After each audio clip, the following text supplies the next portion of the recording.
Salut à toi et bienvenue dans cette vidéo. Aujourd'hui, je vais te parler de montée en VTT.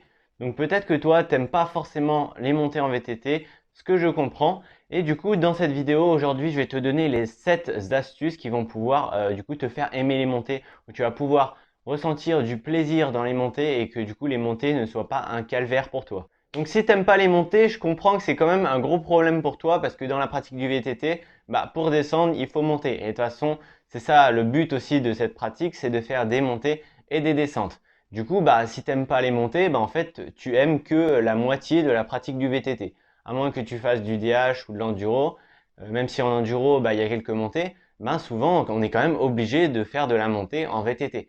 Et du coup, c'est assez ennuyant si toi, t'aimes pas faire de la montée. C'est pour ça, il y a quelques astuces à appliquer pour pouvoir du coup aimer les montées en VTT. D'ailleurs, pour te rassurer, moi aussi, c'est pas mon truc les montées. J'ai jamais vraiment aimé les montées, mais surtout en fait quand j'étais débutant, vraiment j'aimais pas les montées. En fait, j'avais envie vraiment quand j'ai débuté le VTT de faire que de la descente.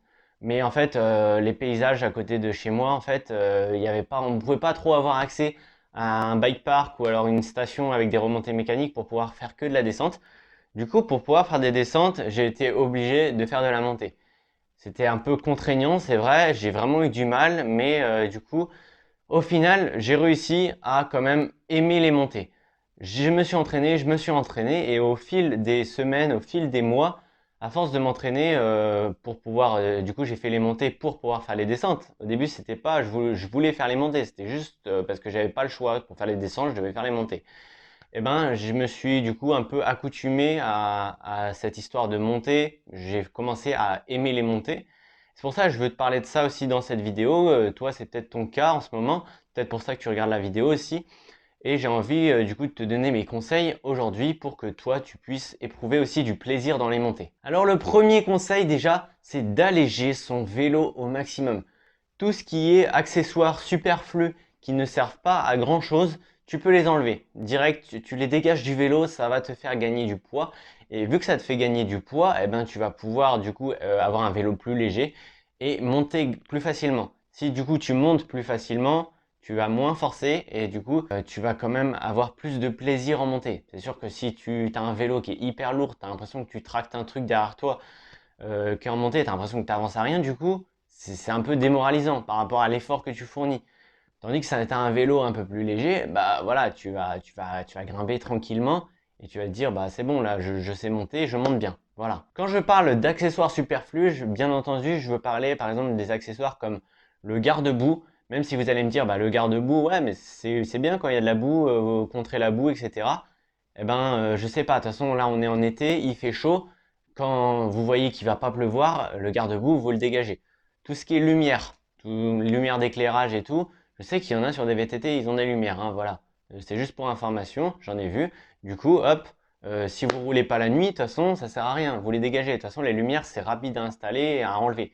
Quand vous faites votre sortie tranquille dans la forêt, où vous n'allez pas, bien sûr, pendant la nuit, vous les enlevez, ça va quand même faire gagner du poids, sachant que dans la lumière, il y a des éléments électroniques qui sont assez lourds. Donc voilà, tous ces accessoires qui ne servent pas forcément à grand chose, hop, tu peux les dégager et on passe au deuxième conseil. Le deuxième conseil, il reprend un peu le premier, étant donné qu'en fait, si ces accessoires, tu t'en es débarrassé et que tu trouves que ton vélo, il est toujours trop lourd, il faut passer sur un vélo plus léger. Un vélo typé cross-country. Donc les vélos de cross-country, c'est des vélos assez légers, je dirais qu'ils font entre 8 kg et 14 kg, voilà. Et si toi, tu veux avoir un vélo plus léger, essaie de passer sur un vélo de cross-country, tu vas voir, tu vas grimper beaucoup plus facilement et ton ego, ça va satisfaire ton ego en fait. Tu vas voir que tu grimpes plus facilement. En fait, tu vas plus vite en montée et tu fournis moins d'efforts que sur ton ancien vélo qui est un vélo lourd.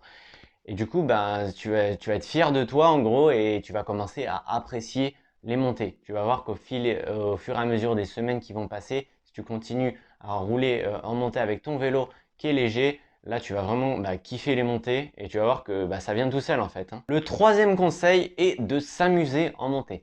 Alors en fait, le truc c'est tout simplement que quand tu vas monter, tu vas pas monter comme ça juste pour monter, tu vois.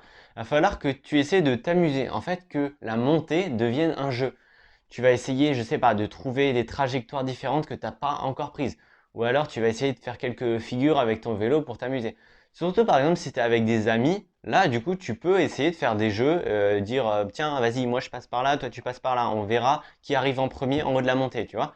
Des petits trucs comme ça et tu vas voir du coup la montée va devenir un jeu et tu vas même pas la sentir la montée. Et du coup si tu prends l'habitude de considérer la montée en VTT comme un jeu, tu vas voir que du coup, tu vas aimer ça. Vu que toi, d'habitude, tu n'aimes pas la montée parce que c'est ennuyant, ça va pas vite, ça procure pas trop de sensations. Voilà. Si c'est un jeu, bah, du coup, tu vas t'amuser et tu vas kiffer la montée. Le quatrième conseil est de se lancer des défis. Justement, par exemple, si tu as l'habitude de faire une montée qui est assez technique et tout, eh ben, tu vas te dire, et que d'habitude, par exemple, tu as l'habitude de poser un ou deux pieds, tu n'arrives pas à la faire en entier sans poser de pied par terre, cette montée.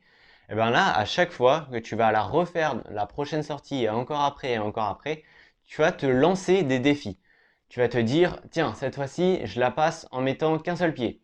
Après, la prochaine fois d'après, tu te dis, la montée, je la place sans mettre aucun pied, sans descendre une seule fois du vélo, même si elle est technique, etc. Je ne pose pas le pied par terre. Et la fois encore d'après, eh ben, cette fois-ci, tu vas te chronométrer. En fait, il va falloir se lancer des défis. Après, la fois encore d'après, tu vas décider de battre le chrono que tu as fait avant. Et au fur et à mesure, si tu te lances des défis comme ça, tu vas pas penser à la montée, mais tu vas essayer surtout de battre les performances que tu as fait avant pour progresser. Et tu vas voir qu'en fait, c'est assez amusant et c'est assez motivant de faire ce genre d'exercice.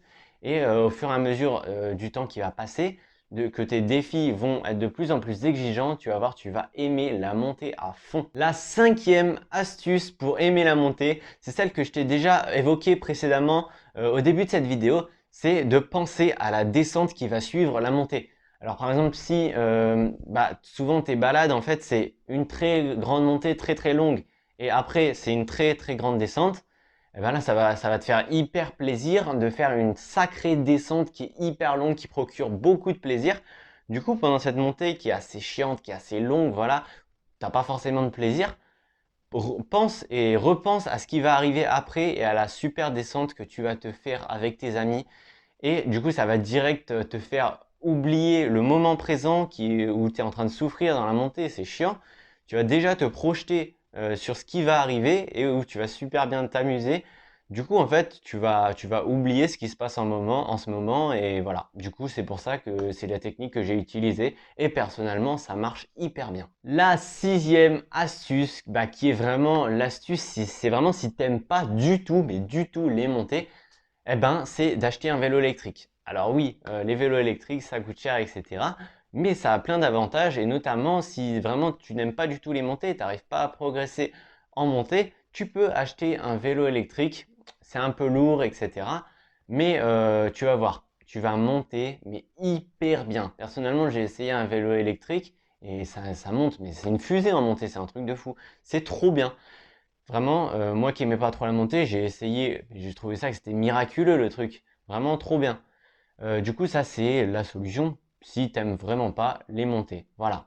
C'est étrange, mais le vélo électrique, en fait, il arrive à te transmettre un peu des bonnes sensations en montée. Parce que déjà que tu vas super vite en montée avec le vélo électrique, eh ben, tu te dis, ouais, mais c'est un truc de fou d'aller aussi vite en montée. Et si t'as pas encore essayé le vélo électrique, je t'invite à essayer, c'est assez cool et tu vas voir que tu as des super sensations, hein. Il ne faut pas avoir de préjugés, je trouve, sur les vélos électriques. C'est pas fait pour les personnes forcément qui sont âgées, hein. Même les jeunes, c'est hyper cool d'avoir un vélo électrique. La septième et dernière astuce pour que tu puisses avoir du plaisir en montée, écoute, c'est pas une astuce magique, tu vois, faut juste s'entraîner. Tu t'entraînes, tu t'entraînes, tu t'entraînes pendant des semaines, pendant des mois, et tu vas voir que tu vas améliorer tes performances. Et en fait, du coup, plus tu vas améliorer tes performances en montée, plus tu vas aller vite et plus tu vas trouver que la montée, en fait, c'est un réel plaisir. Et du coup, comme j'ai dit au conseil précédemment, en fait, plus tu vas te rapprocher de la vitesse d'un vélo électrique en montée. Même si je sais que bon, ça a rien à voir. Un vélo électrique, ça peut aller à 20 km/h en montée. Bon, voilà, un VTTiste normal, ça peut pas aller aussi vite. Enfin, c'est compliqué. Mais si tu te rapproches de plus en plus des performances du vélo électrique en montée, tu vas voir que tu vas avoir des sensations. En plus, vu que tu n'auras pas d'assistance électrique, c'est tes propres jambes, Tu vas être super fier de toi, je te promets. Du coup, c'est déjà la fin de la vidéo. J'espère qu'elle t'a plu. Si c'est le cas, n'hésite pas à t'abonner pour ne plus rater aucun conseil dans le domaine du VTT, à la fois au niveau mécanique, à la fois au niveau de la performance physique et sportive. Tu peux t'abonner à ma chaîne YouTube. Allez, je te dis à plus dans une prochaine vidéo. Allez, ciao!